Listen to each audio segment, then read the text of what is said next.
여러분 요즘과 같이 불확실한 시대를 여러분 어떻게 살아가고 있습니까? 무엇을 붙잡고 의지하며 살아야 할까요? 여러분에게는 이 불확실한 시대에 붙잡고 의지할 것이 있습니까? 요즘과 같이 불확실한 시대를 살아가는 방법은 하나님을 믿는 믿음으로 살아가는 길밖에 없다라고 생각합니다.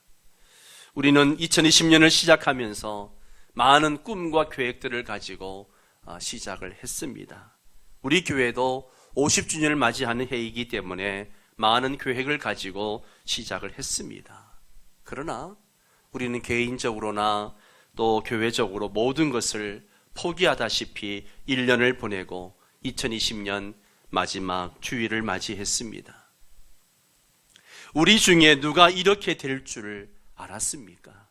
아무도 몰랐습니다. 정말 불확실한 시대입니다. 지난 1년을 보내면서 하나님의 도움이 없으면 아무것도 할 수 없구나. 눈에 보이지도 않는 작은 바이러스 하나 해결 못하면서 참 교만하게 살았구나 하는 생각을 합니다. 하나님의 도움 없이는 아무것도 할 수 없는 연약한 인간이라는 것을 절실하게 깨닫는 한 해였습니다. 사랑하는 성도 여러분, 한 해를 마무리하면서 제 자신과 여러분에게 말씀을 드리고 싶습니다. 여러분, 하나님을 믿는 믿음으로 삽시다. 우리가 이 땅을 살면서 정말 붙잡아야 할 것은 하나님을 믿는 믿음입니다. 어떤 분은 야고보서를 행위 구원론을 가르치는 책이라고 이야기를 합니다. 그러나 그것은 오해입니다. 야고보 사도가 행함을 강조하는 것은 맞지만 그 행위를 가능하게 하는 능력이나 지혜는 철저히 하나님으로부터 오는 것임을 가르치고 있기 때문입니다. 야고보 1장 5절의 말씀 보세요. 같이 한번 읽을까요? 너희 중에 누구든지 지혜가 부족하거든 모든 사람에게 후히 주시고 꾸짖지 아니하시는 하나님께 구하라. 그리하면 주시리라. 17절 말씀도 볼까요? 온갖 좋은 은사와 온전한 선물이 다 위로부터 빛들의 아버지께로부터 내려오나니 그는 변함도 없으시고 회전하는 그림자도 없으시니라. 아멘, 아멘. 모든 것이 다 하나님 아버지께로부터 온다라고 야고보 사도는 말하고 있습니다. 즉 야고보 사도는 하나님과 예수님께 대한 믿음을 전제로 하는 행함을 가르치고 있죠. 행함이 없는 믿음은 죽은 것이지만 믿음에 근거하지 않은 행함 역시 교만이요 허탄한 자랑일 뿐임을 분명히 밝히고 있습니다. 오늘 우리가 읽은 본문에도 그 의도가 분명히 나타나 있죠. 13절입니다. 13절을 다시 한번 같이 읽습니다. 들어라, 너희 중에 말하기를 오늘이나 내일이나 우리가 어떤 도시에 가서 거기서 1년을 머물며 장사하여 이익을 보리라 하는 자들아. 자, 여기 이 사람은요 아주 구체적으로 계획을 세우고 있는 사람이에요. 보세요. 언제입니까? 어제나 내일이나. 예, 분명합니다. 그리고 어디입니까? 어떤 도시라고 말하고 있습니다. 행성지가 분명합니다. 또 1년을 머물며 체류 기간이 분명합니다. 그리고 장사하여 할 일이 또 분명합니다. 이익을 보리라. 목적도 분명합니다. 거의 육하 원칙에 근거해서 언제 어디에서 무엇을 어떻게 왜 하는지 구체적인 계획이 있음을 알 수 있습니다. 치밀한 계획입니다. 그럴싸한 계획입니다. 무슨 범죄를 위한 계획도 아니고 장사를 해서 이익을 남기겠다고 하는 아주 지혜로운 계획이죠. 오늘날로 말하면 이들은 정밀한 시장 조사와 타당성 검토를 거쳐서 완벽한 사업 계획과 프로젝트를 수립하고 시행할 줄 아는 아주 친밀한 사업가입니다. 이 사람 아주 철저하고 계획적인 사람입니다. 그런데 야고보 사도는 이런 사람에게 책망을 합니다. 14절을 봅니다. 같이 읽습니다. 내일 일을 너희가 알지 못하는도다. 너희 생명이 무엇이냐? 너희는 잠깐 보이다가 없어지는 안개니라. 아멘. 책망 이유는 단 한 가지입니다. 자기 뜻대로 다 될 것처럼 행동하지 말라는 거예요. 그 계획을 궁극적으로 이루실 분에 대한 언급이 없는 오만함에 대해서 지금 책망을 하고 있는 것입니다. 앞에서 우리가 함께 읽었습니다만 야고보서 1장 17절 말씀에 온갖 좋은 은사와 온전한 선물이 다 위로부터 빛들의 아버지께로부터 내려오나니 그는 변함도 없으시고 회전하는 그림자도 없으시니라. 야고보 사도는 믿음에 근거하지 않는 행함이나 계획은 교만이요 허탄한 자랑뿐임을 분명히 밝히고 있는 것입니다. 왜 그것이 교만이고 허탄한 자랑입니까? 야고보는 그 이유를 두 가지 비유를 들면서 이야기를 하죠. 첫째는 인간은 내일을 알 수 없는 존재라는 것이죠. 내일을 알 수 없는 존재. 14절 말씀을 다시 보면 내일을 너희가 알지 못하는도다 라고 말하고 있습니다. 실제로는요, 내일은커녕 1시간 후 10분 후 내일을 알지 못하는 것이 우리 인간입니다. 여러분, 에스더 5장에서 7장의 말씀을 보면 당장 내일 자기가 세운 장대에 자기가 달려 죽을 줄도 모르고 자기 부귀영화를 자랑하던 하만의 이야기가 나옵니다. 그는 높은 지위를 받았다고 궁궐을 드나들 때마다 대궐문에 있는 모든 자들에게 자기에게 절을 하라고 이야기를 했습니다. 그러나 모르드게는 하나님을 섬기는 사람이었기에 하만에게 무릎도 꿇지 않고 절도 하지 않았습니다. 하만의 분노는 모르드게 한 사람을 죽이는 것으로 성이 차지 않고 그가 속한 유대인을 멸할 계획을 세웁니다. 그리고 자기 집 마당에 50규빗, 약 23m 정도 되는 장대를 세우게 되죠. 그때 왕후 에스더가 죽으면 죽으리라는 심정으로 왕에게 나아가 왕의 마음을 사로잡습니다.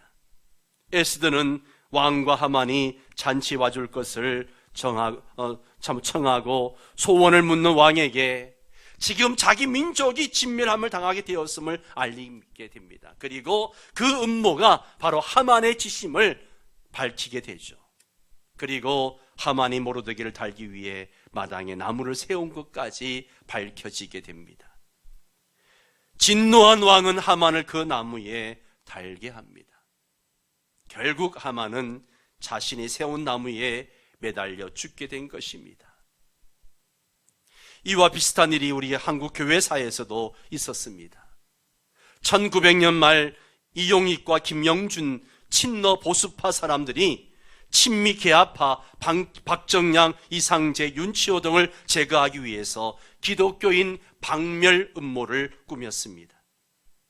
그들은 영하소동, 그 당시에 서양인들이 조선족 아이들을 잡아서 삶아 먹는다, 수프를 끓여 먹는다, 이런 헛소문으로 반외국인 감정이 고조되자 이들이 고종 황제의 칙령을 날조해서 기독교인과 선교사들을 그해 음력 10월 15일 모두 살육하라는 통문을 지방관청에 보내게 됩니다.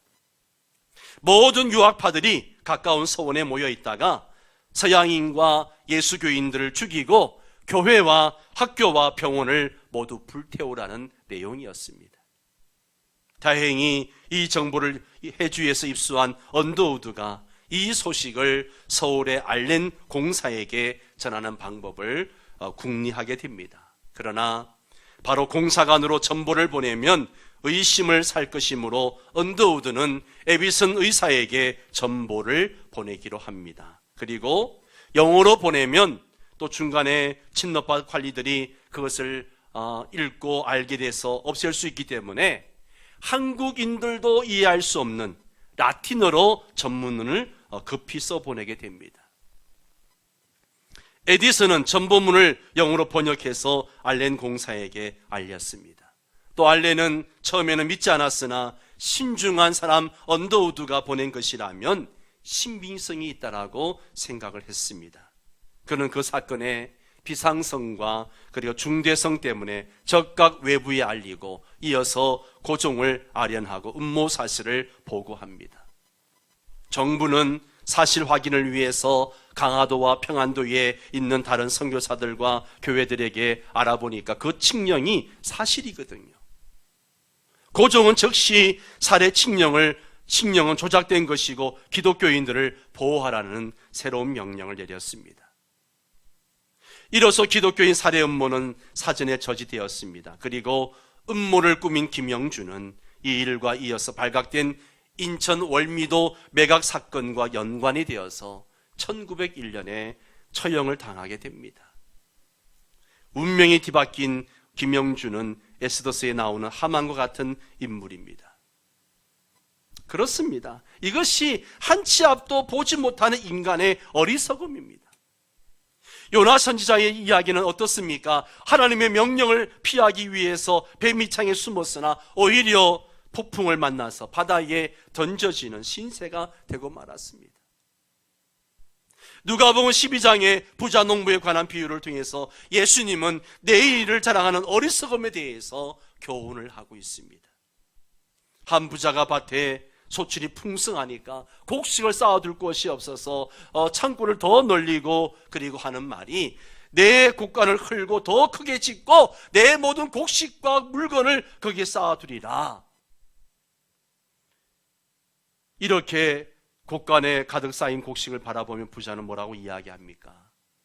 여러 해 동안 썰 물건을 많이 쌓아두었으니 편안히 먹고 쉬고 마시고 즐거워하자라고 이야기합니다. 그런데 그 순간 하늘에 계신 하나님이 부자의 이런 모습을 보시며 다음과 같이 말씀하십니다.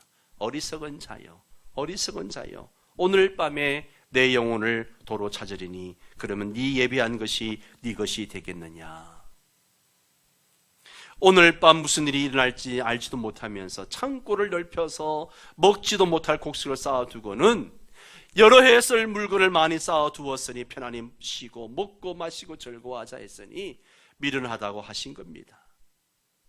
그렇습니다. 인간은 그 누구라도 미래의 일을 알 수가 없습니다. 아무도 내일을 장담할 수 없습니다. 우리는 지난 1년을 지내오면서 이것을 더 절실하게 깨달았습니다.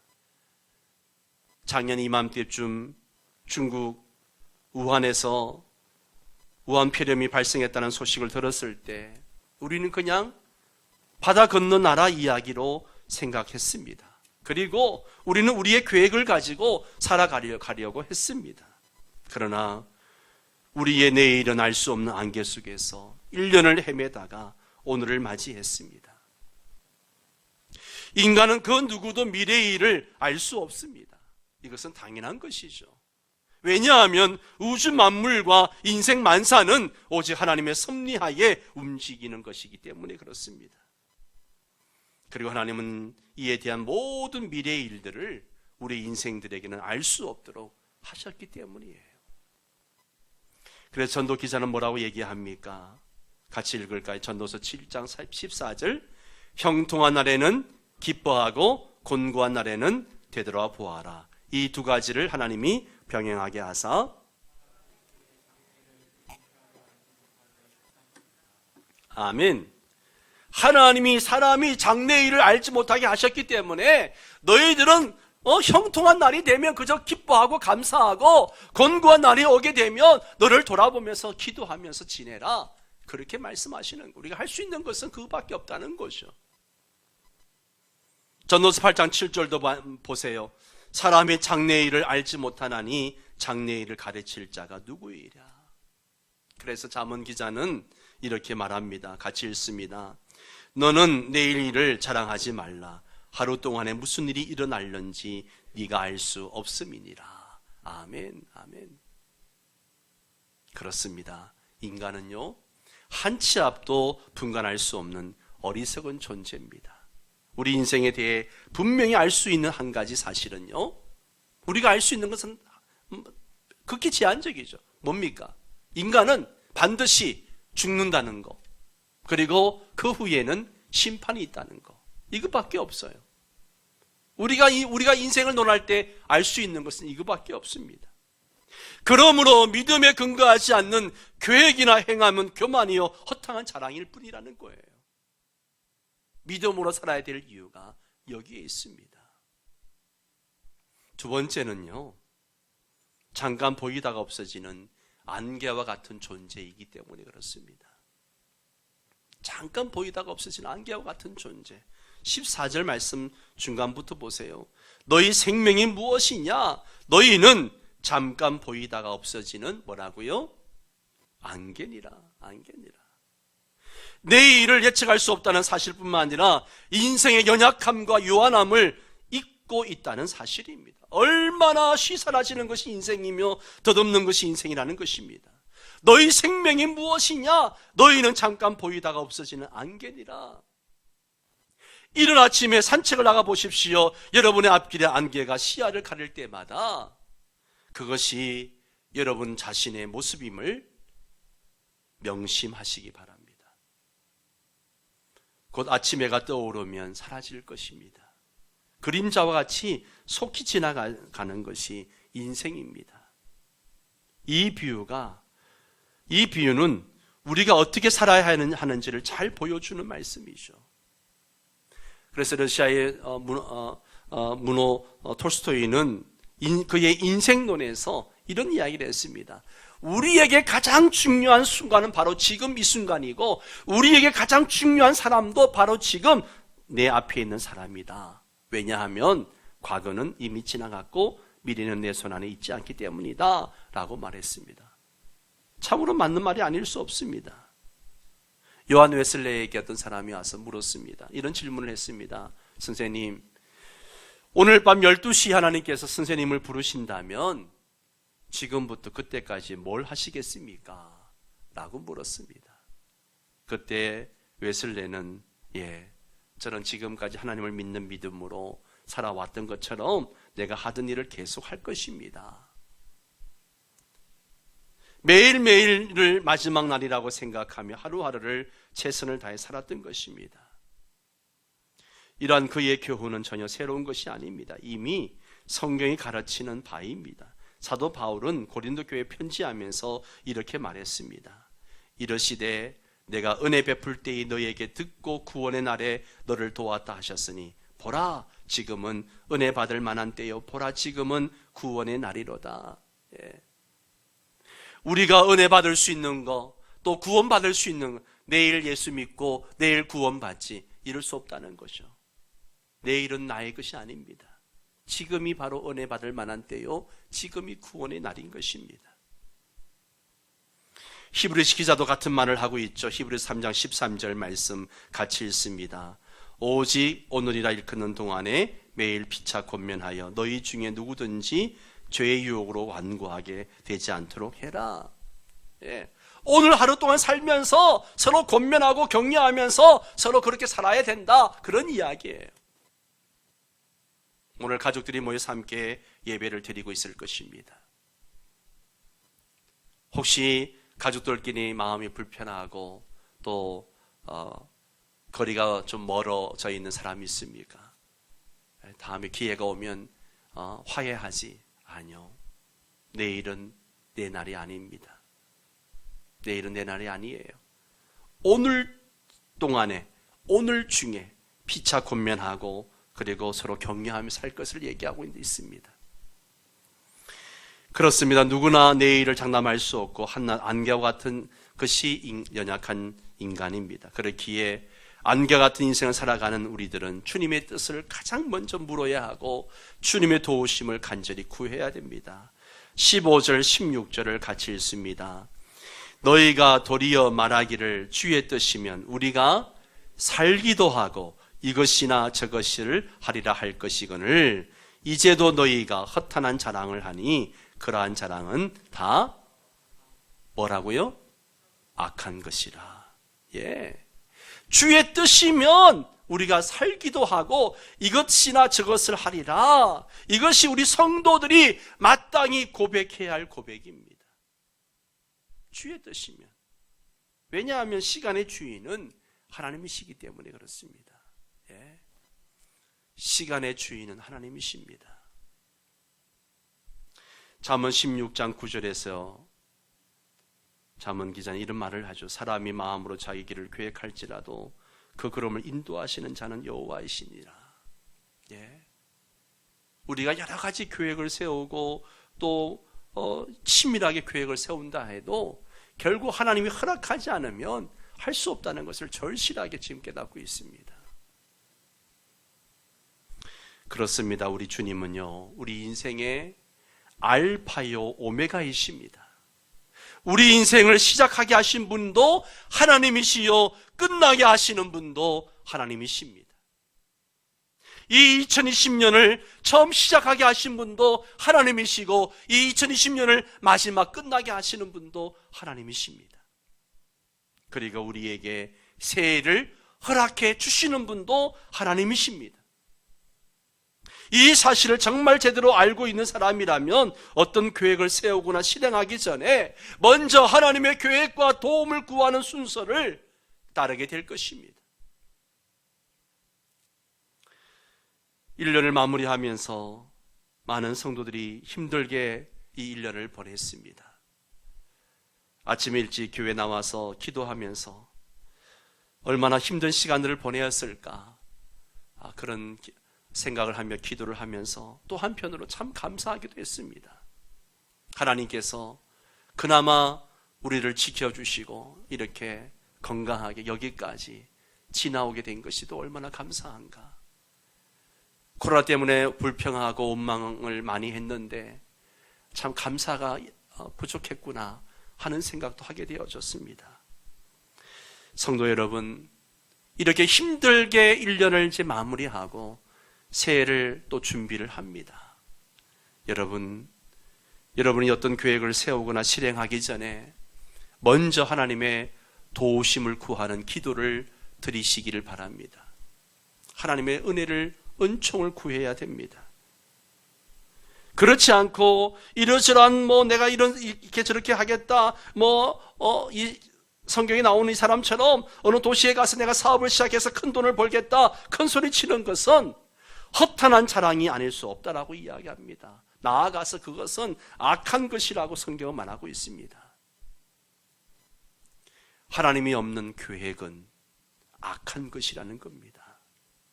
하나님이 없는 행위는 죄라고 성경은 말하고 있습니다. 그래서 우리는 믿음으로 살아야 되는 거예요. 하나님을 믿는 믿음으로 살아야 됩니다. 오늘 본문의 마지막 17절 말씀을 보십시오. 같이 읽습니다. 그러므로 사람이 선을 행할 줄 알고도 행하지 아니하면 뭐라고요? 죄라는 거예요.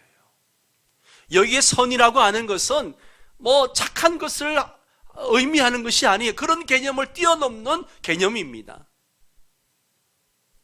자신의 연약함을 인정하고 하나님의 뜻과 도움을 구하면서 겸손히 행하는 것을 의미하고 있는 거예요.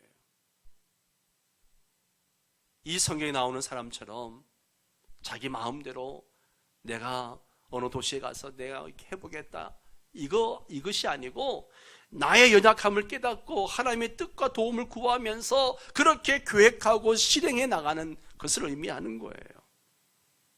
특히 오늘 본문은요, 그리스도인들에게 주어진 말씀이에요. 야고보서는 흩어져 있는 12지파에게 쓴 편지라고 알려져 있습니다. 여기 12지파는 유대인 12지파를 의미하는 것을 뛰어넘어 가지고 지금 전 세계 각국에 흩어져 있는 모든 그리스도인들에게 주어지는 말씀이에요. 교회와 전혀 상관없는 세상 사람들이 세상 방법대로 장사하고 돈 벌겠다는데 그들에게 야고보가 이러쿵저러쿵 할 얘기가 뭐가 있겠습니까? 그러나 그들이 만일 교인들이라면 다르죠. 그들은 하나님을 믿는 사람들이요, 야고보의 목회 대상입니다. 그리고 그리스도인들에게는 장사하여 돈을 버는 경제활동에도 반드시 뭐가 전제되어져야 되는가 하면 신앙적인 태도가 적용되어져야 된다는 거죠. 장사를 해도 돈을 벌어도 사업을 해도 직장을 다녀도 세상 사람들은 똑같은 방법으로 하는 것이 아니라 거기에 신앙적인 태도가 적용되어져야 됩니다. 중요한 것은요, 하나님 말씀을 알고도 행하지 않는 것을 성경은 분명하게 죄라고 이야기하고 있습니다. 여기서 사람들이 일반적으로 죄라고 하는 것을 금한 것을 어기는 것 정도로 생각하는데 그것이 아니고요, 성경이 말하는 죄는요 분명합니다. 말씀대로 행하지 않는 것, 말씀대로 살지 않는 것, 이것을 죄라고 성경은 말씀하고 있습니다. 하나님께서 하지 말라 하는 명령을 어긴 것이나 하라고 한 말씀을 실행하지 않는 것, 동일하게 다 죄라고 하는 것이죠. 사랑하는 성도 여러분, 그렇습니다. 행함이 없는 믿음은요 죽은 겁니다. 또한 믿음에 근거하지 않는 행함 역시 허탄한 자랑일 뿐이라는 것입니다. 우리는 한 치 앞도 내다볼 수 없는 유한하고 안개와 같이 시사라지는 인생들입니다. 항상 겸손해야 됩니다. 하나님께 맡겨야 됩니다. 하나님의 뜻을 묻지 않는 계획과 꿈은 허탄한 자랑일 뿐이라고 성경은 악한 것이라고 이야기하고 있습니다. 그렇기 때문에 우리는 항상 기도하면서 주님의 뜻과 도움을 구해야 됩니다. 그리고 내게 주어진 삶의 현장 속에서 적극적으로 주의 뜻과 주의 뜻을 행하면서 믿음으로 살아갈 수 있어야 됩니다. 바라기는 저와 여러분이 주님께서 원하시는 뜻을 구하고 도우심을 받아서 하나님 말씀에 온전히 순종하고 사랑을 베푸는 삶을 살아가시기를 바랍니다. 무엇보다도 이 불확실한 시대에 하나님을 믿는 믿음으로 살아가심으로 하나님의 칭찬을 받는 우리 성도 여러분 모두가 되시기를 주의 이름으로 축원합니다. 마지막 결단송을 바꾸어서 우리